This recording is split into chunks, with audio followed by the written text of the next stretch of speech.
जय माता दी दोस्तों, पूजा शक्ति में आप सभी मेरे भाइयों और बहनों का बहुत बहुत स्वागत है। आज जिस नए विषय पर हम चर्चा करेंगे वो है गाय माता को घर में बनी पहली रोटी देने से क्या फ़ायदे होते हैं।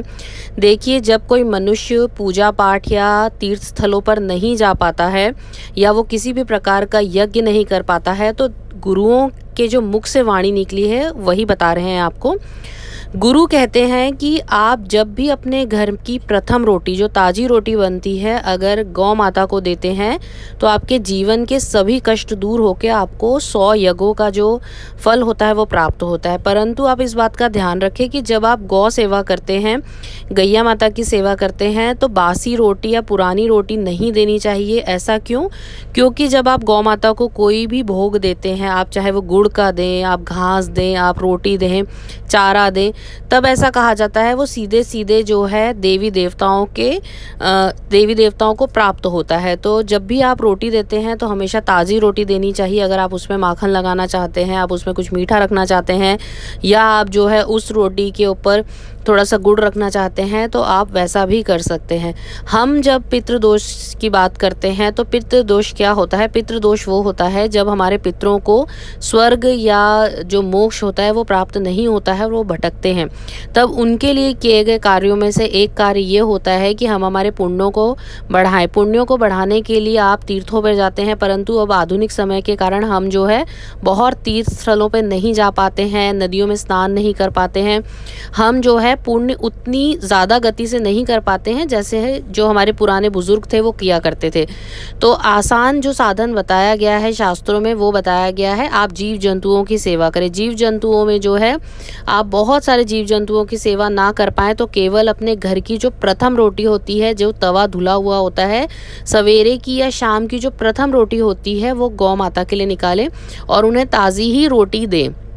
अब कई बार समस्या ये आती है कि आपके घर के आसपास जो गाय है वो नहीं मिल पाती है, तो आप हफ्ते का या महीने का एक ऐसा नियम बना लें कि आपको जो है बुधवार वाले दिन उन्हें जो है चारा या हरी घास देनी है।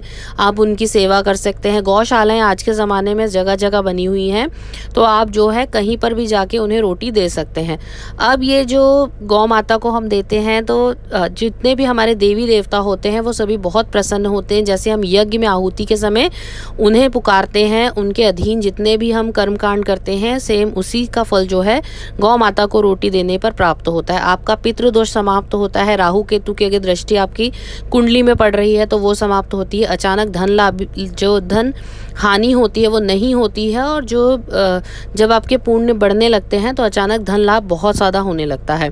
अब यहाँ पे अगर कोई पुत्र कामना करता है तो पुत्र कामना के लिए आपके जीवन में जो है कुंडली में स्पेशली मंगल शुभ होना चाहिए, केतु शुभ होना चाहिए, और जो दृष्टि होती है बृहस्पति की भी होनी चाहिए। तो ये सभी जो ग्रह हैं गौ माता की सेवा से शांत होकर आपको बहुत ज़्यादा जो फल प्राप्त कराने लगते हैं। अब कलयुग के समय पर जो देवी देवता आते हैं, तो हम जब श्री विष्णु हरि की बात करते हैं और कृष्ण जी की बात करते हैं तो हम सभी जानते हैं कि कृष्ण जी को गायें कितनी पसंद थी और वो हमेशा उनकी सेवा में लगे रहते थे। तो जब आप अपने जीवन में गौ सेवा का एक नियम बनाते हैं तो आपके जीवन में अपने आप ही श्री हरि की कृपा बनने लगती है। अगर आपके घर में लड्डू गोपाल की सेवा आपने ले रखी है तब अवश्य ही आप जो है गौ सेवा करें, ताकि आपके जीवन में आपको और ज़्यादा जो है श्री हरि की कृपा दृष्टि प्राप्त हो। और गौ सेवा जो होती है वो बहुत ज़्यादा सिंपल होती है। इसमें आपको बहुत ज़्यादा कोई नियम पालन नहीं करने होते हैं। आप सुबह की जो पहली रोटी है, अगर आप जैसे आपने बनाई है, आपकी माता ने बनाई है या आपकी धर्मपत्नी ने बनाई है, आप खुद बनाते हैं, और उसके बाद अगर 3, 4, 5 घंटे बाद आपको जॉब पर जाना है या आप कहीं मार्केट जा रहे हैं तो अपने साथ में उसे ले जाइए। पर इतना ध्यान रखिए कि आटा जो है ताज़ा गूँथा हुआ होना चाहिए। उसमें आप अगर हल्का सा दूध मिलाकर रोटी बनाते हैं तब उस समय पर आपको शुक्र की कृपा दृष्टि मिलती है। जो आपके चंद्र के दुष्प्रभाव होते हैं वो शांत होते हैं और आपके जीवन में आपको बहुत ज़्यादा जो है तरक्की प्राप्त होती है। अगर आप बहुत ज़्यादा डिप्रेशन से जूझ रहे हैं तब तो ये उपाय आपके लिए चमत्कारिक रूप से कार्य करेगा।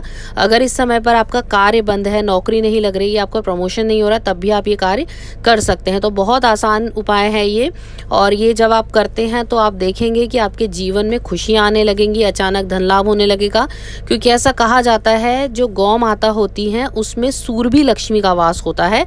हमारे देवी देवताओं के साथ में। तो सूरभी लक्ष्मी जो होती है वो सभी प्रकार की मनोकामनाओं को पूर्ण करती है।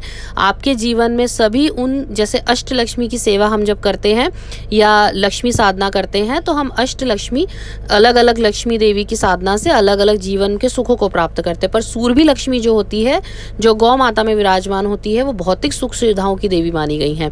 तो आप सभी को जो है अपने गृहस्थ जीवन में गौ सेवा ज़रूर करनी चाहिए। और वो काफ़ी भाग्यशाली लोग होते हैं जिनके घर में गौ माता अपने आप आके रोटी ग्रहण करके जाती हैं। इसके अलावा अगर आपके जीवन में आप विवाह के लिए कोई वर या वधू की तलाश कर रहे हैं और आपके जीवन में बृहस्पति या गुरु जो है कुंडली में अशुभ फल दे रहे हैं, तब भी आप गौ सेवा कर सकते हैं। और जब भी आप रोटी बनाएं तो उसमें हल्की सी हल्दी, ज़्यादा नहीं, एकदम चुटकी भर हल्दी मिलाकर जो है रोटी बनाएं और उसके बाद जो है गौ माता को आप दे सकते हैं। इससे भी आपके जीवन में बृहस्पति जो है उच्च के होंगे, आपको समाज में मान सम्मान की प्राप्ति होगी तथा विवाह में आ रही सभी प्रकार की बाधाएं दूर होंगी। अगर बृहस्पति उच्च के होंगे तो स्पेशली जो विवाहित कन्याएं हैं उन्हें जो है पुत्र प्राप्ति होती है, पति का प्रेम मिलता है, उसके ससुराल में उसे बहुत सारा मान सम्मान होता है। क्योंकि पिछले हम वीडियो में काफ़ी बार बता चुके हैं कि लड़की के कुंडली में बृहस्पति का उच्च का होना बहुत आवश्यक है, तभी उसे जो है ससुराल का और पति का सुख प्राप्त होता है। तो आशा है आज का ये वीडियो आप सभी को बहुत पसंद आया होगा। आज अपनी वाणी को यहीं विराम देते हुए हम फिर मिलेंगे किसी नए विषय पर चर्चा करते हुए। आप सभी का बहुत बहुत धन्यवाद मुझे सुनने के लिए। धन्यवाद दोस्तों।